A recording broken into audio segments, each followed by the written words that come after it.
தூத்துக்குடி முத்தையாபுரம் துணை மின் நிலையத்தில் சூழ்ந்துள்ள தண்ணீரை கனரக மோட்டார்கள் மூலம் வெளியேற்றும் பணியில் தீயணைப்புத் துறையினர் ஈடுபட்டுள்ளனர். களத்திலிருந்து செய்தியாளர் சண்முகப்பிரியன் விரிவான விவரங்களை வழங்குகிறார். அதனை பார்க்கலாம். மிக கடுமையாக வெள்ளத்தால் பாதிக்கப்பட்ட தூத்துக்குடிக்குட்பட்ட பல்வேறு பகுதிகளில் இன்னமும் மின் இணைப்பு என்பது வழங்கப்படாமல் இருக்கிறது. இதற்கான மிக முக்கியமான காரணமாக பார்க்கும்போது தூத்துக்குடிக்கு உட்பட்ட சில துணை மின் நிலையங்களில் தண்ணீர் என்பது மிக அதிகமாக தேங்கி இருந்தது தான் முக்கிய காரணம் என்று விளக்கம் அளிக்கப்பட்டிருந்தது. இந்த சூழலில் தான் இந்த மின் நிலையங்களில் தேங்கி இருக்கக்கூடிய மழை தண்ணீரை கனரக மோட்டார்கள் கொண்டு வெளியேற்றி மீண்டும் மின் இணைப்பு வழங்கக்கூடிய பணிகளை மிக துரிதமாக மேற்கொள்ளக்கூடிய வகையில் அதிகாரிகள் பணியில் ஈடுபட்டிருக்காங்க.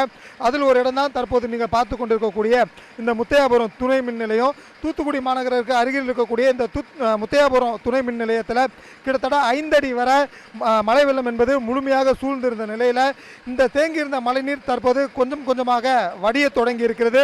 தற்போது கூடுதலாக மோட்டார்கள் கொண்டு வரப்பட்டு கனரக மோட்டார்கள் கொண்டு வரப்பட்டு இந்த துணை மின் நிலையத்தில் தேங்கி இருக்கக்கூடிய மழை வெள்ளத்தை வெளியே இருக்கக்கூடிய கால்வாய்க்கு வெளியேற்றக்கூடிய பணிகள் என்பது தொடர்ச்சியாக நடைபெற்று வருகிறது.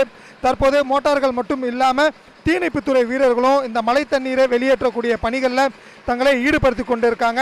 இது மட்டும் இல்லாமல் இந்த முத்தையாபுரம் துணை மின் நிலையத்தில் மட்டும் மழை வெள்ளம் சூழ்ந்த காரணத்தினால இதுக்கு அருகே இருக்கக்கூடிய முத்தையா நகர் குடியிருப்பு பகுதி, அதே போன்று ஸ்பிக் நகர், தெர்மல் குடியிருப்பு மற்றும் முல்லைக்காடு போன்ற 10க்கும் மேற்பட்ட பகுதியில் மின் இணைப்பு என்பது வழங்கப்படாமல் இருக்கிறது. தற்போது இந்த மழை வெள்ளத்தை இந்த துணை மின் நிலையத்திலிருந்து வெளியேற்றக்கூடிய பணிகள் என்பது மிக துரிதமாக நடைபெற்று வரக்கூடிய காரணத்தினால அடுத்த 24 மணி நேரத்திற்குள் மீண்டும் இந்த குறிப்பிட்ட பகுதிகளில் மின் இணைப்பு என்பது வழங்குவதற்கான வாய்ப்புகள் இருப்பதாக அதிகாரிகள் தகவல் தெரிவிச்சிருக்காங்க. இருந்த போதிலும் தற்போது பயன்படுத்தப்பட்டு வரக்கூடிய அந்த மோட்டார்களுடன் இன்னும் கூடுதலாக கனரக மோட்டார்கள் கொண்டு வரப்பட்டு இந்த பறந்திருக்கக்கூடிய துணை மின் நிலையம் முழுவதும் தேங்கி இருக்கக்கூடிய மழைநீரை வெளியேற்றக்கூடிய பணியில் ஈடுபடுத்தப்பட வேண்டும் எனவும், எனவே கூடுதலாக மோட்டார்கள் என்பதும் அதே நேரத்தில் கூடுதலாக ஜெனரேட்டர்கள் என்பதும் இந்த துணை மின் நிலையத்திற்கு அவசியம் தேவைப்படுவதாகவும் அதிகாரிகள் தகவல் தெரிவிச்சிருக்காங்க.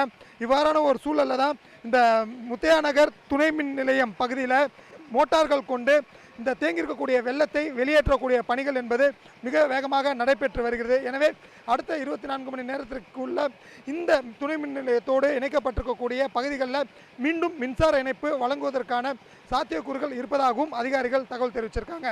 ஒளிப்பதிவாளர் சேகருடன் செய்தியாளர் சண்முகப்பிரியன், சன் நியூஸ்.